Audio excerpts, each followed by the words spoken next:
Question. Absolument. Merci, Monsieur le Président. Merci, Madame. Merci, Monsieur, pour la qualité de vos réponses, votre temps. Pour conclure, je pense qu'on peut dire, pour l'avoir lu avec beaucoup d'attention, beaucoup de curiosité, que votre rapport, d'une certaine façon, est accablant.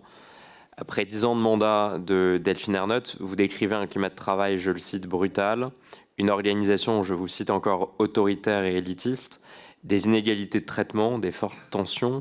Pire encore, les témoignages dont vous faites état parlent, je cite, de comportements brutaux, de violences verbales, de harcèlement.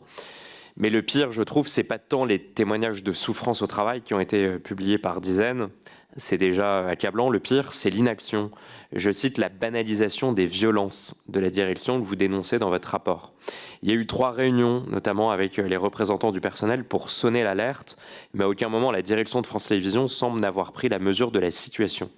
Elle a refusé 3 fois de suite de reconnaître un dysfonctionnement managérial, structurel.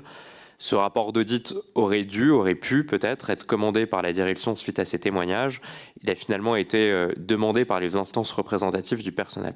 Alors, au terme de cette audition, est-ce que vous pouvez nous éclairer sur votre vision long terme? Qui, au fond, est responsable? Est-ce qu'il s'agit purement de dysfonctionnements individuels, qu'ils sont imputables à quelques salariés, ou bien est-ce qu'il s'agit d'un problème structurel de management dont la direction de France Télévisions est pleinement responsable?